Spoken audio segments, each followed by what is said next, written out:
Assalamualaikum warahmatullahi wabarakatuh. Saya Hoirunisa Zahra, kelas PI 7A, ingin membuat video untuk mata kuliah Psikologi Agama dengan judul Perkembangan Jiwa Beragama pada Remaja.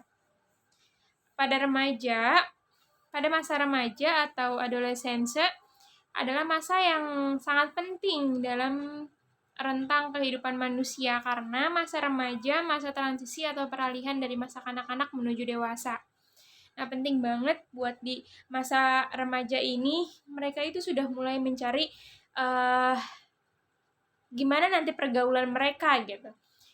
Dari masa remaja itu mungkin dari mulai SMP ya. SMP itu mereka udah mulai, oh aku pengen pergaulannya kayak gini nih, kayak gini. Dan orang tua itu harus bisa menyikapi perilaku mereka gitu, diseimbangkan sama perkembangan jiwa beragamanya juga. Soalnya kan kayak penting banget gitu. Tadi sebelum video ini sudah dibahas perkembangan jiwa beragama pada anak-anak. Jadi dari anak-anak itu udah wajib banget dididik agamanya dari kecil gitu, biar mereka ngerasa ada perlindungan gitu. Dan mereka wajib menjalaninya gitu. Segi usia remaja berkisar antara dari 12 tahun sampai 21 tahun. Dengan perincian 12 sampai 5 tahun masa remaja awal, 15 sampai 18 tahun remaja pertengahan, 18 sampai 21 tahun masa remaja akhir. Jadi nih, saya juga termasuk dari masa remaja akhir karena usia saya sudah 21 tahun. Masa remaja adalah masa transisi yang ditandai oleh adanya perubahan fisik, emosi, dan psikis. Apalagi anak-anak remaja sekarang tuh emosionalnya tuh parah ya. Mereka tuh udah tahu gimana cara menyikapinya, walaupun mereka ngerasa ini ya udah saya lakuin aja gitu. Karena mereka belum mikir panjang gitu, ke depannya tuh bakal bener nggak ya sebelum melakukan hal ini, resiko yang kita tanggung tuh kayak gimana gitu. Kalau misalkan udah dewasa kan kayak kita mikir gitu, misalkan mau ngelakuin hal yang A gitu, nah resiko setelah melakukan hal A itu apa gitu, dan kita bertanggung jawab buat menghadapinya gitu. Mau ada masalah, mau lancar-lancar aja, alhamdulillah gitu, tapi kita menyikapinya dengan dewasa gitu, walaupun emang umur kita masih remaja. Di sini ada perkembangan agama pada remaja. Seiring dengan perkembangan fisik dan psikis remaja, terdapat beberapa aspek. Yang pertama itu ada pertumbuhan pikiran dan mental. Hal ini ditandai dengan adanya sifat kritis pada diri remaja terhadap ajaran agama. Yang kedua ada perkembangan perasaan, ditandai dengan perasaan sosial, etis, dan estetis mendorong remaja untuk menghayati kehidupan agama yang terbiasa di lingkungannya. Yang ketiga itu ada pertimbangan sosial. Ditandai remaja lebih memilih kehidupan dunia daripada akhirat. Namun di saat tertentu remaja mencari kebahagiaan jiwa dengan menggantungkan diri kepada Tuhan. Selanjutnya ada nomor 4, perkembangan moral yang bertitik tolak dari usaha mencari perlindungan. Dan yang terakhir, ada sikap dan minat remaja terhadap agama sedikit karena dipengaruhi oleh lingkungan dan zaman. Jadi remaja itu dapat berubah secara keseluruhan tergantung lingkungan mereka, bagaimana mereka bergaul gitu. Kalau dari pergaulan lingkungan mereka tidak baik, ya remaja tersebut bakal ikut-ikutan gak baik. Ada juga remaja yang bisa menjaga dirinya gitu. Misalkan lingkungan remaja ini buruk gitu, tapi remaja ini bisa menjaga dirinya gitu, biar remaja ini tuh nggak ikut-ikutan buruk sama lingkungannya. Ada yang kayak gitu. Tapi sesuai dari diri kita masing-masing, kita bisa menjaga diri kita nggak nih dari perlakuan di sekitar kita gitu. Misalkan kayak lingkungan sekolah yang pada ngerokok, terus mabuk-mabukan gitu. Kalau misalkan kita bisa ngejaga diri kita dari segala hal, ya kita nggak terbawa gitu, nggak terbawa arus mereka yang buruk gitu. Adapun faktor-faktor yang mempengaruhi jiwa beragama pada remaja adalah faktor lingkungan. Nah, yang diutamain itu ada faktor lingkungan. Di mana lingkungan pendidikan sangat membantu perkembangan keagamaan pada remaja. Di antaranya itu ada yang pertama, pendidikan informal, yaitu keluarga. Dari orang tua, yang jadi kewajiban paling utama, orang tua itu mampu mendidik anak remaja dengan ilmu agama yang baik, yang bagus gitu, agar anak remaja tersebut itu ada perlindungan gitu. Mereka ngerasa, oh di peraturan agama saya ada kayak gini nih gitu.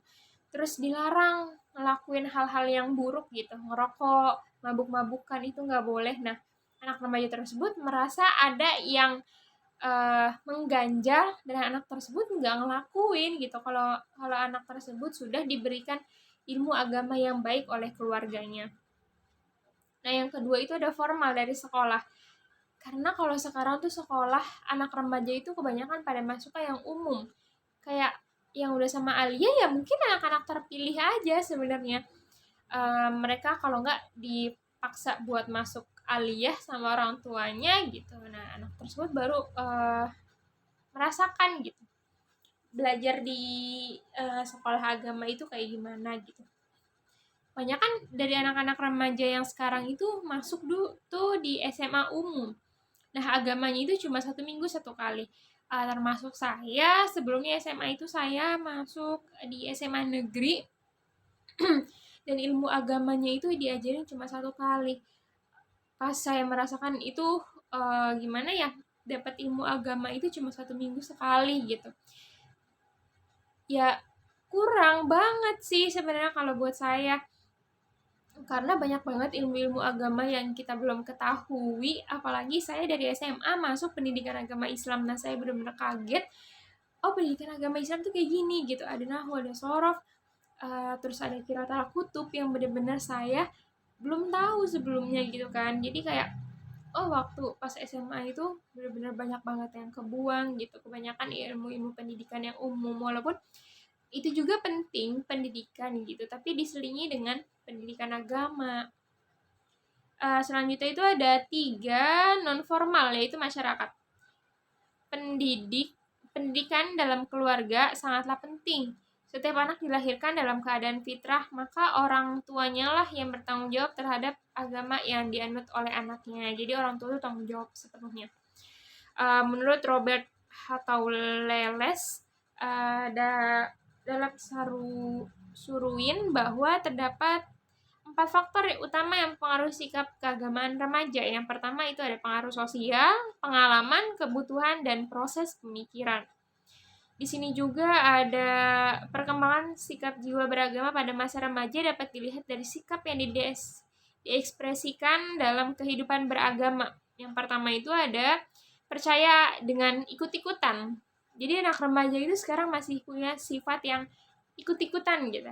Ada temennya yang ngelakuin ini gitu. Terus demi pergaulan yang baik-baik aja gitu, tetap ditemenin. Nah, anak itu malah ikut-ikutan gitu. Padahal hal yang diikut-ikutin tuh hal yang buruk gitu. Hal yang nggak baik. Kalau nggak diikutin, katanya nggak ditemenin. Nah, orang itu, remaja itu jadi terpaksa buat ikut-ikutan kan. Jadi kita itu bisa dan harus menyikapinya gitu, menjaga diri kita masing-masing. Sikap agama yang percaya ikut-ikutan ini adalah hasil dari pendidikan lingkungan, baik dari lingkungan keluarga, sekolah, dan masyarakat. Melaksanakan ibadah dan ajaran agama sekedar mengikuti suasana lingkungan dimanapun dia hidup. Yang kedua ada percaya dengan kesadaran. Kesadaran agama atau semangat agama pada masa remaja mulai dari dengan meninjau dan meneliti kembali cara beragama pada waktu masa kecil. Mereka ingin menjadikan agama sebagai suatu lapangan baru untuk membuktikan pribadinya dan tidak mau lagi beragama sekedar ikut-ikutan saja. Yang ketiga ada percaya tapi ragu-ragu, atau kebimbingan dalam beragama. Pembimbingan remaja terhadap agama itu tidak sama, berada antara satu dengan yang lainnya, sesuai dengan kepribadian masing-masing. Ada yang mengalami kebimbingan ringan yang cepat bisa diatasi, dan ada yang sangat berat sampai kepada berubah agama. Jadi anak remaja kalau misalkan pergaulannya udah bebas banget, ada nekat gitu.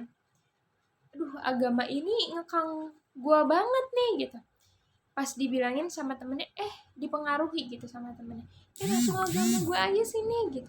Agama gue nggak kayak gitu kan.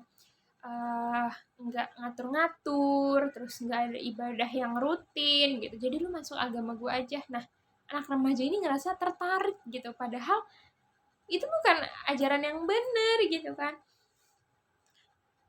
Harusnya bisa ngejaga gitu. Enggak, dari orang tua saya agama Islam, jadi saya harus dan wajib masih mematuhinya gitu.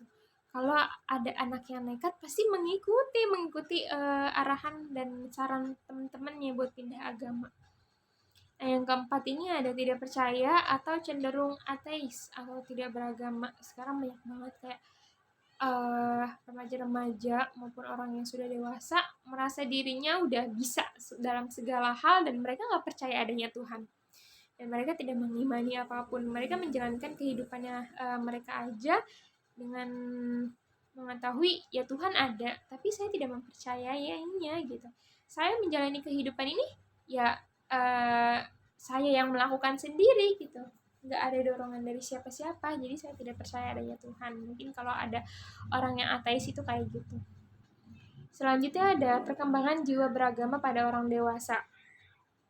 Pada usia dewasa, biasanya seseorang sudah memiliki sifat kepribadian yang stabil. Saat telah menginjak usia dewasa, terlihat adanya kematangan jiwa mereka. Dalam tanda kutip, saya hidup dan saya tahu untuk apa. Jadi kalau udah dewasa itu, ya udah tahu gitu. Tujuan hidupnya tuh apa gitu. Untuk masa depan tuh harusnya ngelakuinnya tuh apa gitu kalau orang yang udah dewasa. Yang menggambarkan bahwa di usia dewasa yang sudah memiliki tanggung jawab serta sudah menyadari makna hidup. Segi usia sekitar usia 20 tahun sampai di usia 40 sampai 45 tahun. 45 tahun itu dewasa awal dan pertengahan masa dewasa berlangsung dari sekitar usia 40 sampai 45 sampai 65 tahun. Serta masa dewasa lanjut atau masa tua berlangsung dari sekitar usia 65 tahun hingga sampai meninggal dunia.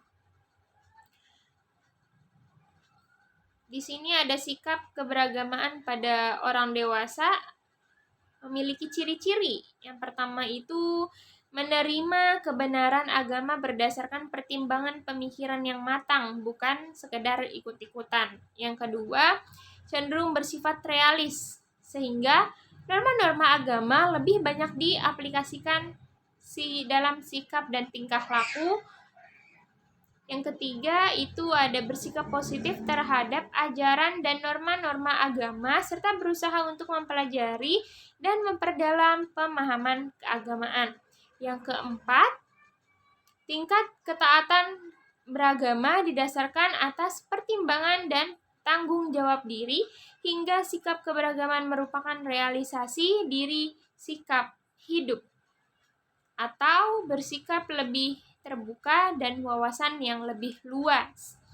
Yang kelima ini ada bersikap lebih kritis terhadap materi ajaran agama, sehingga kemantapan beragama selain didasarkan atas pertimbangan pikiran juga didasarkan atas pertimbangan hati nurani masing-masing. Selanjutnya nomor 6, sikap keberagamaan cenderung mengarah kepada tipe-tipe kepribadian masing-masing. sehingga terlihat adanya pengaruh kepribadian dalam menerima, memahami, serta melaksanakan ajaran agama yang diyakininya. Ketujuh, terlihat adanya hubungan sikap keberagamaan dalam kehidupan sosial, sehingga penelitian terhadap kepentingan organisasi sosial keagamaan sudah berkembang. Selanjutnya ini ada pada usia lanjut, secara garis besar sikap-sikapnya, secara garis besar ciri-ciri sikap keberagamaannya. Yang pertama itu ada tercapainya tingkat kemantapan. Jadi pada usia lanjut itu udah mantap banget nih buat ngelakuin segala hal gitu, melakukan kehidupan kedepannya gitu, dan fokus buat memperbaikinya. Yang kedua ini ada meningkatkan kecenderungan untuk menerima pandangan keagamaan. Yang ketiga, mulai muncul pengakuan terhadap realitas tentang kehidupan akhirat secara lebih sungguh-sungguh. Yang keempat, sikap keagamaan cenderung mengarah kepada kebutuhan saling cinta antar sesama manusia dan sifat-sifat luhur. Kelima, timbulnya rasa takut kepada kematian yang meningkat sejalan dengan pertumbuhan usia lanjut. Dan yang terakhir, ada perasaan takut pada kematian. Ini berdampak pada peningkatan pembentukan sikap keagamaan dan kepercayaan terhadap adanya kehidupan abadi atau akhirat. Di sini juga ada pembahasan yang terakhir, faktor-faktor yang mempengaruhi keberagamaan orang dewasa. Yang pertama itu ada faktor diri sendiri atau intern, kapasitas diri atau kemampuan ilmiah atau rasionalitas, baik pada tataran teoritik ataupun konsep, praktik, dan juga pengalaman mereka. Mereka yang mampu menerima dengan rasio akan menghayati dan kemudian mengamalkan ajaran-ajaran agama tersebut dengan baik.